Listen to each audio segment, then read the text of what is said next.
Mr. President, reports show that since the incident 3 hours ago, the country is in turmoil. Our financial communities are impacted, and our satellite communications are down.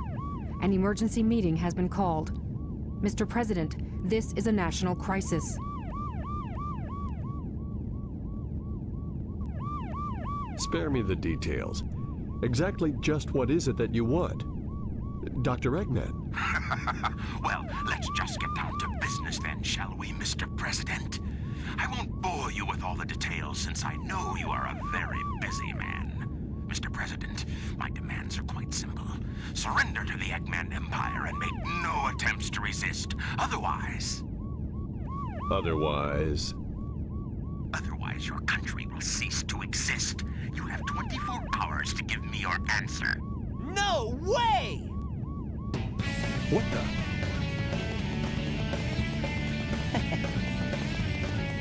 Sonic, Eggman Empire. Yeah, right. What the heck's going on here? Don't worry, no. Mr. President. What did you Everything's do? under control. Just leave it to us. Got it, Tails? I got it! He's transmitting from the Space Colony ARK. Okay, let's move it! Wait up, Sonic! Hey, you, wait! Mr. President, we're receiving an incoming signal from our agent.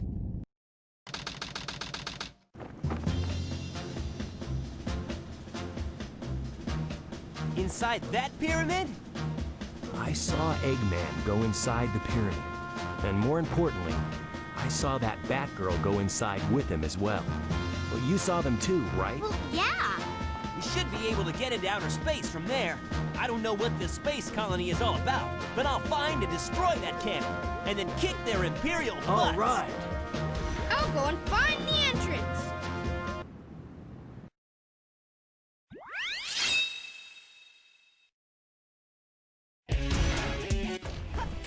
Hey everyone, Skull902 here, back with another part of Sonic Adventure 2 Battle.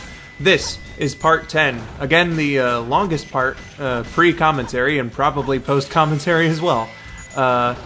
We'll see about that last bit by the end of the playthrough, but before I even get into Hidden Palace, we just saw the President and his secretary, the only scenes in the story that they're in, and I gotta say, I love some of the lovely line ratings that we got, like, just what exactly is it that you want, Dr. Eggman? Oh no, what are you doing? I fucking love the President's voice. I don't know who voices him. I think it might be Steve Brody, since I know that they had him do some extra voices in Sonic Adventure 2. Steve Brody, or Brody, again, I'm not exactly sure how it was pronounced. He was the voice of Gamma in SA1. So, yeah, they don't reuse any of the clips of Gamma in here because, spoiler alert,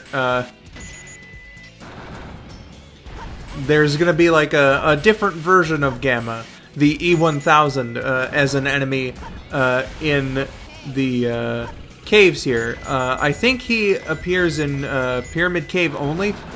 Could be wrong about that, but yes, there is a new Gamma walking around, and I guess on that note,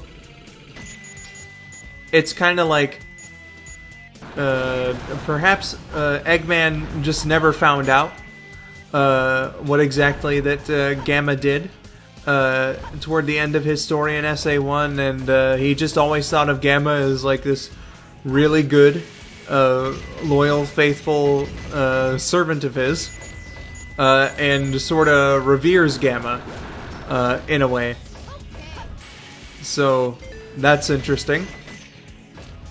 Eggman like holds a special place in his heart for this robot because he reuses him here in SA2, but in like the spin-off game Sonic Battle, he also makes another Gamma, a whole bunch of other Gammas actually. So Eggman he fucking loves this robot. He must be really fucking depressed not knowing what happened. Just sitting around and, wherever his lair happens to be at the time, thinking to himself, getting all nostalgic. Gamma. I remember Gamma. Wonder whatever happened to that guy. If I ever ran into that robot now, I think I would cry and give him a big old hug. Because I loved him and he definitely really loved me. But it's kind of funny in that way. Like, Gamma is to Dr. Eggman what Gutsman is to Dr. Wily, except that Eggman actually fucking made Gamma. So he's got that one up on Dr. Wily at the very least. Eggman made the one that he's super attached to. No Dr. Light bullshit, But anyway, as we're going along here in Sonic Adventure 2, and I've explained all that I can explain about these fucking Tails levels, and what I think about their sort of rushed nature for most of them and whatnot. Pyramid Cave is one of Sonic's levels. What the hell am I talking about? Hidden Base here is like it's more inoffensive than anything, but like at most it's just kind of an okay level. Though I am at the very end of it, so I can't quite talk about my my next subject. But I can talk about what I'm going to talk about, just in terms of trying to hype you guys up. So once we're done here in Hidden Base and watch the next cutscene and all that, I think I'm going to be talking a little bit more about my my history with the Sonic games and Christmas. So yeah, we'll have to get into Death Chamber for that though. So yeah, again. Hidden Base, it really isn't that bad, but it's just not that great. I did get an A rank on it, so it's easy enough if that's anything. So yeah, one of the better Tails levels.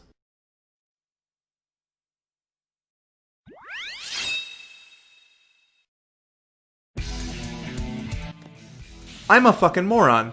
This Pyramid Cave was next. Death Chamber is after this. So, like, before we get to the Sonic Christmas memories, I guess, I was a little caught off guard by not remembering the order of things. If you jump through these little hoops here, they do give you extra points. So, just be aware of that. I don't know why it didn't during that one time, but whatever. Usually, the hoops in the hallways will give you extra points, and the higher they are, the more points that they give you. So that's like an interesting little bit of Pyramid Cave. But the thing that I really wanted to talk about was the ghost enemies, because they return. No, they return. They were in Pumpkin Hill. As well as the Gammas here. There's the Gammas. So I'll talk about this power-up a little later on. The Gammas can be a little bit annoying. That was entirely my fault. I don't think I was pointing at him directly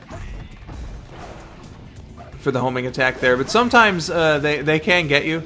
Like there's gonna be a little moment on like a little later where there's gonna be like a ghost hopping around and two Gammas. Most of the time I just leave the Gammas alone. Because it's easier like that. But the ghosts, man. The fucking ghosts. So basically, that's their function. They don't hurt you. They just grab you from behind like sick, disgusting perverts, unlike our hero, Sonic. And they just hold you in place, and they can really like fuck you over. In a way, too. Oh, I got those ones. Okay, so if the ghost had grabbed me there after I homing attacked those guys, they wouldn't have been, it wouldn't have been any trouble because, the Gammas were destroyed, so, no threat. But, they can hold you in place, and if they do, they'll either waste your time, like in this hallway that I'm about to enter, will hold you in the place of other enemies, and you know, that's obviously that's no good. I don't like that. I don't like that one teeny little tiny bit. It's bad. So the ghosts there, they're fucking annoying. There's also an episode of Sonic X that they're featured in that I will talk about in like way more detail in the extra video. But if we're going in that continuity, you know, not only are they like time wasting enemy helping dickwads who hold you in place. They don't necessarily do that in the show, but in the show they are also capable of demonic possession, so that's something. Again, I'll talk a little more about those bastards in terms of their Sonic X appearance in the extra video, because it's one of the more infamous episodes, I think. But just overall, Pyramid Cave is kind of a level, like, it's like, at least in my experience, it's hard to A rank. But it's a pretty enjoyable experience all around. Like if you get good luck with the ghosts, especially. Sometimes though they can kind of like fuck you over. But Pyramid Cave, you know, I got a B rank. Like that's a pretty good performance by my standards in this level. So yeah, good shit.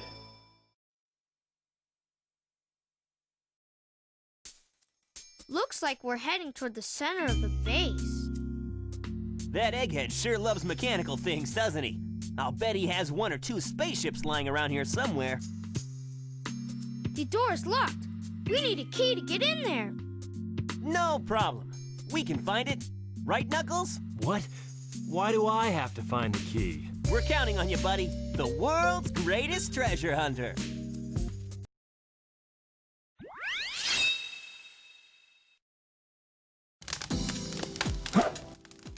Oh, okay, Sonic. I guess you just forced me into this situation.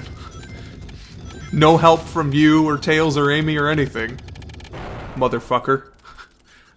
So, that's another upgrade there. The hammer gloves, or knuckles, or whatever the fuck they were called. Basically, it's Knuckles' version of, like, the iron boots. You know, they help Knuckles break through iron containers, or steel containers, or whatever the fuck have you. There's our big cameo for this level. But Pyramid Cave is a level, you know, it's like Egg Quarters, just without the gun beetles, without that particular annoyance. But the thing about that is they compensate for that with the annoyance of the ghosts. And if I had to trade between the two, like, I would totally take the ghosts over the egg beetles. In an ideal situation, neither would be there. But then again, I guess the challenge would be significantly reduced if they weren't there. So, you know, you gotta have something, am I right? Unfortunately, that's the way that things work out, and I missed out on the gold gun beetle. That's very unfortunate. Now, unfortunately, this is another one where I have to cut things down. Along with the last Knuckles level as well. You know, it's really unfortunate, actually. Between all the Knuckles and Rouge levels, only 3 of them I didn't have any cuts in. So that's quite bad, but you know, enough about that. Enough about that. I need to talk about something I missed last time, and that would be the function of the Bounce Bracelet. It's a Sonic exclusive power-up, so, you know, no Shadow. Unfortunately, our buddy Shadow doesn't get an equivalent to that. Knuckles doesn't get one. Rouge doesn't get one. Eggman and Tails, I don't know why you would ever wonder if they would get one, but they don't. But what the bounce bracelet does is when you jump, you can press the action button, that is to say B or X, in midair, and Sonic will bounce.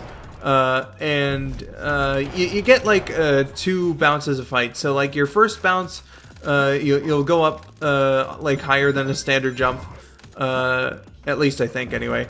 And like your second bounce, if you need a second bounce, will take you up even higher.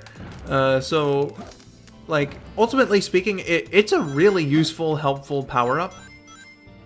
And also, I guess I didn't need to cut in Death Chamber. I'm an idiot. So there's 4 levels of the treasure hunting stages. But just to end my thoughts here on the bounce bracelet, like it's a pretty useful power-up. They designed the levels in just the right way in order to make it like, you know, not like a bitch to use, and the mechanic works and everything like that. Like it's not an annoying power up by any means. So I think that's pretty cool that they were able to implement something new here, because you know, this is a new power up after all, and you know, do something very interesting with what they had in the gimmick.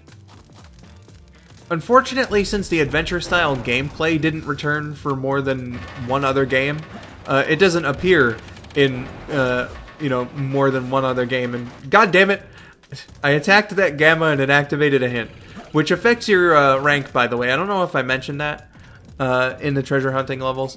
If you, you know, you can use the hints, but they also affect your rank. So, by virtue of using a hint, I lost points for whenever I find this next key, which, you know, fucking sucks. It was through no fault of my own. I deserve compensation. Where cry, boo-hoo, and whatnot. It's closer. But you know, here we are. In the key room, and it's all good. It's all good. You know, even though the game kind of fucked me there, I'll forgive it. You know, I love Sonic Adventure 2 so much. I'll forgive it. I'll forgive it, man. It's all good. But yeah, just in terms of like the hammer gloves and the bounce bracelet and everything, we've got some useful power-ups. Bounce bracelet was only used one more time, and that was in Sonic 06. And as you know, as far as it looks, ooh, nice in A rank. It doesn't look too bad to use in 06, but then again, 06 is fucking terrible overall, so yeah.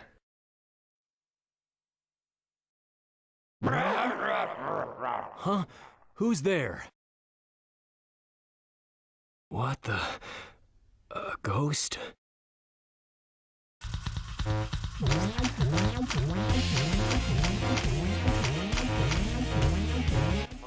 Alright, so this is King Boom Boo, the king of the ghosts.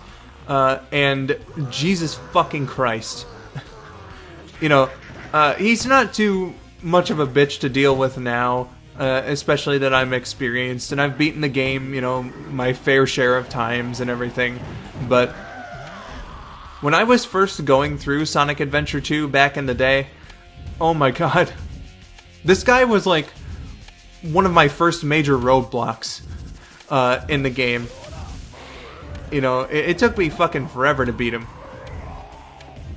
Pumpkin Hill was another one, but like I beat it in the same play session that I first got it. Like I beat Pumpkin Hill, it took me over half an hour because I'm a moron, and I was an even worse game player back then, if you can believe it. But you know, this guy, I'd say, like, took multiple play sessions because I guess I was just like way too impatient, and yeah, so that would fucking hit him. That was basically my react. That was like the first time I ever got hit by the ghost in the middle. But, you know, just wanted to say that King Boom Boo here, he caused me some great trouble back when I was originally playing through the game. You can hit him more than once on this cycle here, and some people have been able to get like all of the hits there, but I've never been able to. I think the most I've ever gotten in one cycle is 2, and that's been rare. But the function of this boss, so you've seen it a couple times already, but basically you gotta wait him out, right? He's gonna chase you around this circular sort of platform here, and then you have to like wait for him to breathe his fire and just avoid his attacks on the way. Hit the little ghost bastard who's holding up the hourglass there, so that the roof will open up.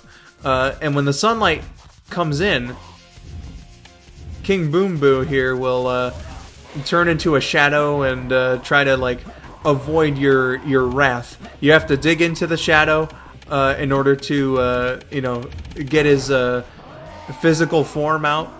And I guess like at that point, he's not so ethereal when the sunlight is hitting him, and that's your opportunity to go hit him, because he's been a bad boy, you know, scaring all the tourists who might be entering the pyramids.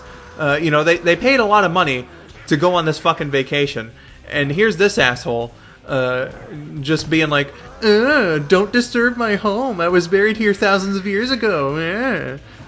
Like, listen, that was in the past. This is now. Profit needs to be made off of your old homeland, okay? But, yeah, that's basically his deal.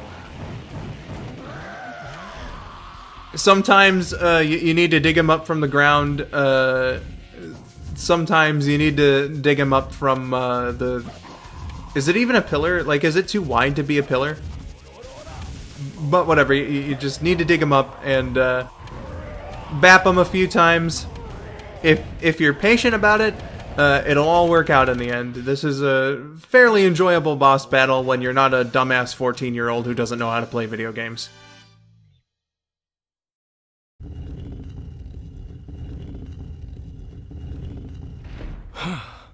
That was pretty rough.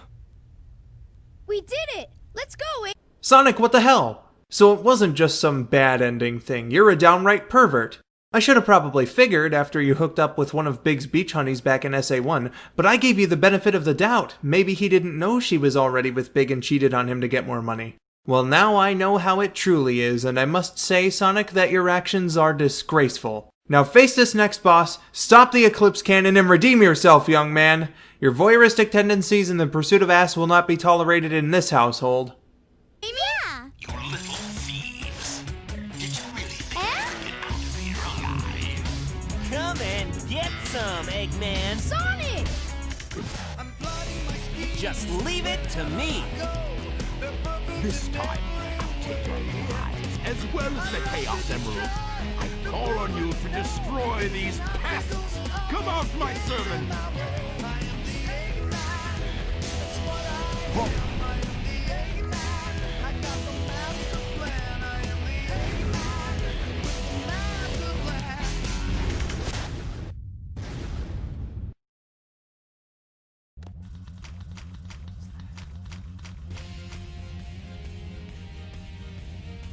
Okay, so this is my absolute favorite boss in the game, like bar none. There's quite a few enjoyable bosses in this game, but this guy I think takes the cake when you're playing him as Sonic. As Eggman, not so much, but like as Sonic, I think the platforming challenge is just like so fun and whatnot, and like I just get into like a really nice groove when I face him. This is the Egg Golem. He'll try to smash the platforms that you're on. He'll do like a couple different attacks. So like he'll pound it with his fist, or he'll like slide both of his hands across the platforms. Sometimes he'll headbutt them. And basically, what you gotta do is just try to avoid his attacks and falling into the pit of quicksand below. It's not like the mechs, where you'll just instantaneously fail and die if you fall into the quicksand. They'll give you a chance to like rapidly jump out of it and use one of the pulleys to get yourself back up to the platforms. But if you've successfully avoided one of his attacks, he'll stop, and then you got to jump on these platforms right here. The first 3 don't have any sort of objects in them that you can homing attack, but the last 3 do, which is really fucking helpful and really fucking satisfying when you hit them, at least in my opinion. So just that's the whole thing of it. You got to avoid those attacks. He doesn't change up his strategy at all. It just depends, like, at one point, like, what attack he's going to use. So, if you play your cards right, I didn't even get sent down into the quicksand there, so, it's all good. I fucking love that boss battle. It's, like, so fun, and, again, I guess I just like the platforming challenge, and, like, it's just fun. It's just fun. I can't say anything more about it than I already have without, like, repeating myself a shitload of times. Great boss battle. Nice design. So, we've made it through this part, but next time we're going to be heading off into outer space to confront Eggman, Shadow, and Rouge one final time so that they can't fire that fucking Eclipse Cannon again. Don't need any more celestial objects being damaged, especially the Earth. So yeah, hope to see you there. I have been Skull902. Thank you for watching and have yourselves a wonderful day.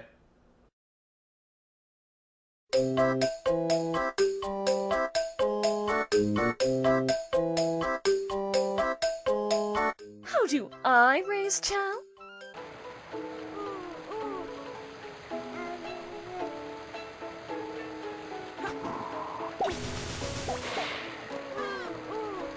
Gotta learn self-defense at some point.